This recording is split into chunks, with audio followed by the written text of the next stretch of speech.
Hello friends, so we just discussed about the Bohr's atomic model and all the concepts related to Bohr's atomic theory.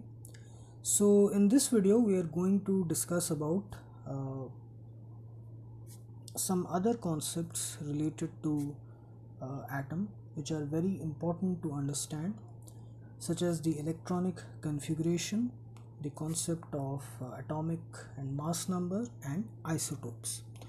Okay, so first is electronic configuration.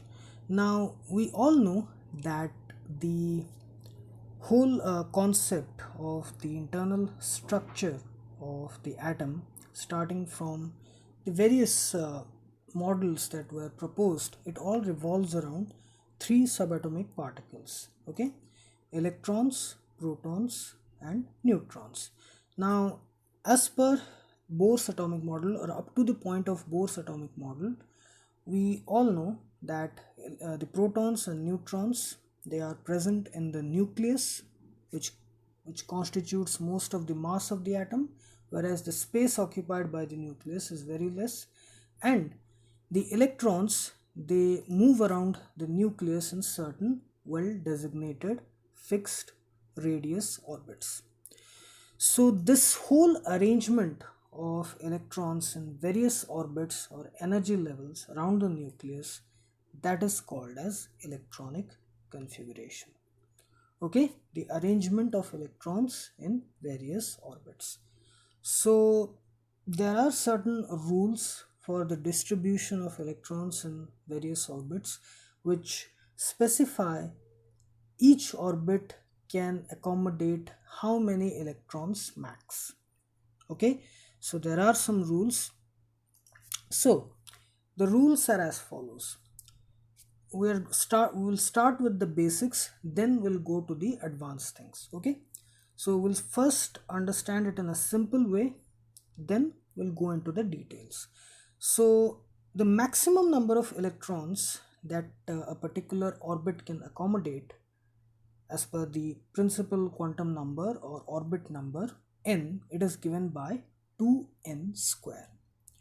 Okay, so the orbits, they are designated as KLM, where K is the first orbit, L is the second orbit, M is the third orbit, then N is the fourth orbit, like that.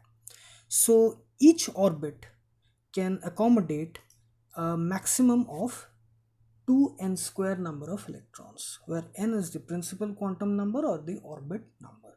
For example, the first orbit, which is the k orbit, it can hold 2 into 1 square, which is equal to 2 electrons, because n is 1, principal quantum number or orbit number is equal to 1. Similarly, the second orbit, L orbit, it can accommodate 2 into 2 square, which is 8 electrons. Okay, so like that. Similarly, the next orbit, M orbit, okay, it can accommodate 2 into 3 square electrons, which is 2 into 9, which is 18. So like that, maximum capacity. So this is the first rule, first and the second rule.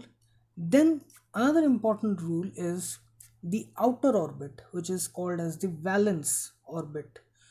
So the maximum capacity of the outermost orbit or the valence orbit is 8. It cannot accommodate more than 8 electrons in the outermost orbit. So this is called as the rule of octet, the octet rule. Another important rule is the first priority is always given to the innermost orbits. Okay, so the inner orbits will get filled with electrons first, and then it will move outwards. Okay, so first the innermost orbits will get filled up as per the rules that we have understood until now, and then it will move towards the outer orbits. So we can say that the electronic configuration of elements, it follows an ascending order. Okay, from the lowermost quantum number, principal quantum number, to the highest principal quantum number. Okay, from K, L, M, N, from first, second, third, fourth, like that. Okay, so this is the general rules of the arrangement of electrons in various orbits.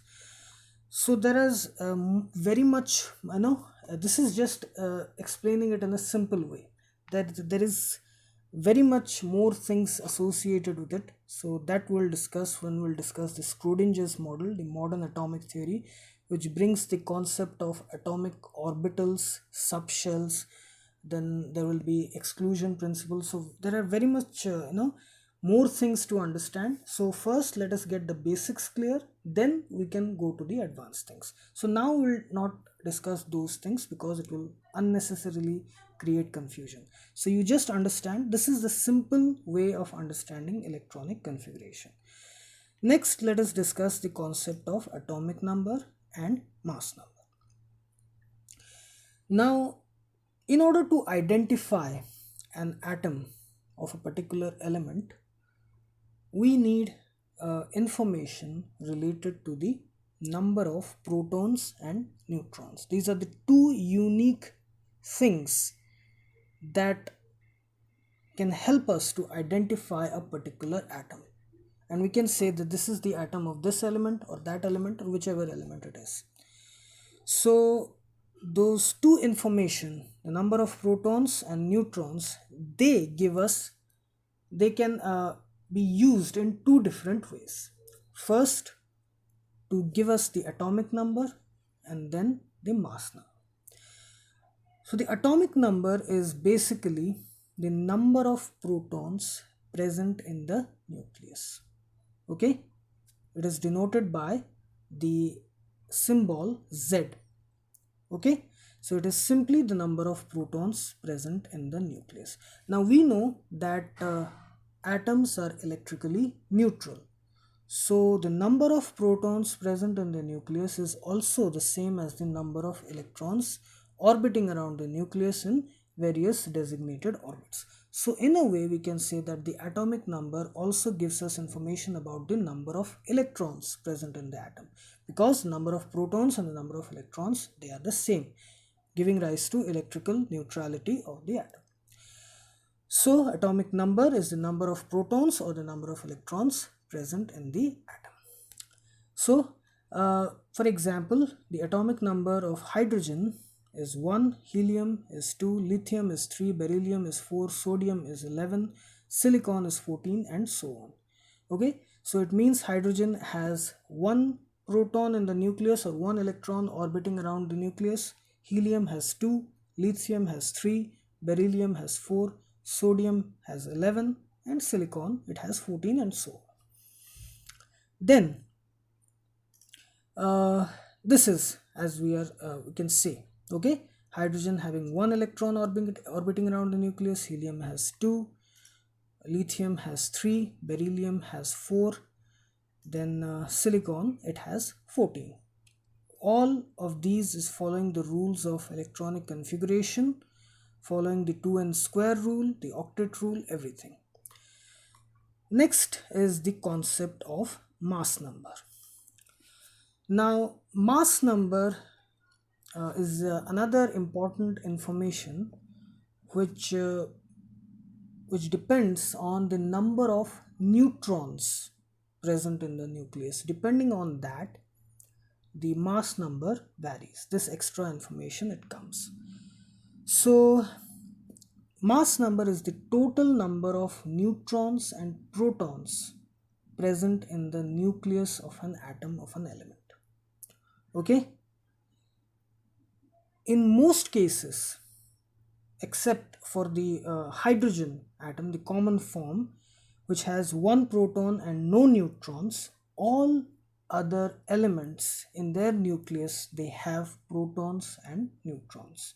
Hydrogen is the only exception, which has 1 proton and no neutrons.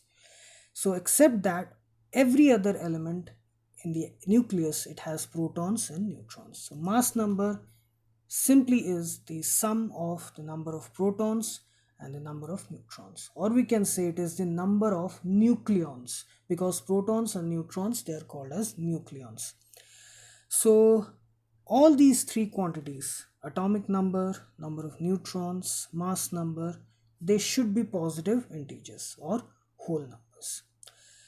Okay, and the common way to represent this whole information, atomic number, mass number of an element, let's say X, it is by this. X is Z, where Z is the atomic number and A is the mass number. The mass number is represented by the symbol capital A.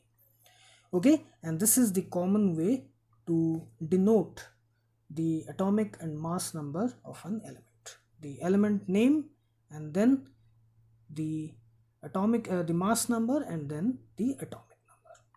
Okay, so another important concept which is associated with atomic number and mass number is the concept of isotopes. Okay, so the isotopes, this concept arises because of the variation in the number of neutrons present in the nucleus of the same element, atoms of the same element. So in some cases, the atoms of a given element, they do not have the same mass. Mass arises because of proton. The majority of the mass, it is because of protons and neutrons.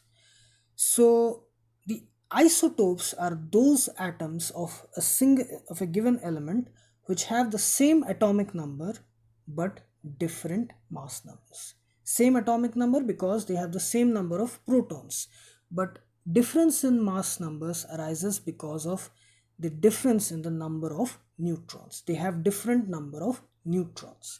So we know that the mass, it is because of the protons and neutrons, the mass number. So because of the difference in the number of neutrons, the isotopes, the concept of isotopes come into play. So we can understand, for example, the hydrogen element, it has 3 isotopes.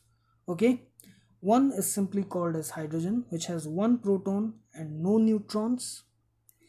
The second one is deuterium, it contains 1 proton and 1 neutron. And the third one is tritium, it has 1 proton and 2 neutrons.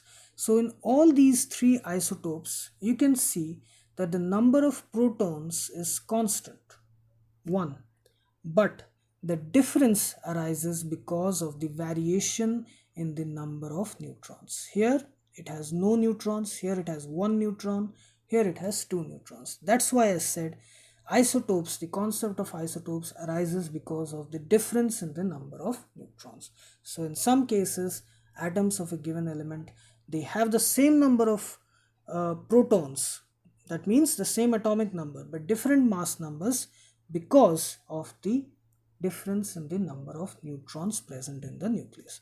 Good example is hydrogen, which is represented by this symbol, the notation as per this rule. Okay, hydrogen, deuterium, tritium. All these cases, they have the same number of protons but different number of neutrons, giving rise to different mass numbers. Here it is 1, 2, 3, but in all these cases the atomic number is the same, 1. Another example is the 2 common isotopes of uranium with atomic number 92 with mass numbers 235 and 238, which is denoted as uranium 235 and uranium 238. Okay, so here we have discussed about the concept of electronic configuration, the arrangement of electrons in various orbits around the nucleus, the rules associated with the arrangement of the electrons, and then the concept of atomic number, mass number, and the concept of isotopes. Okay, so I hope you like this video, and please subscribe my channel Engineering Tutorial for more such videos related to engineering, science and technology. Have a great day. Thank you very much.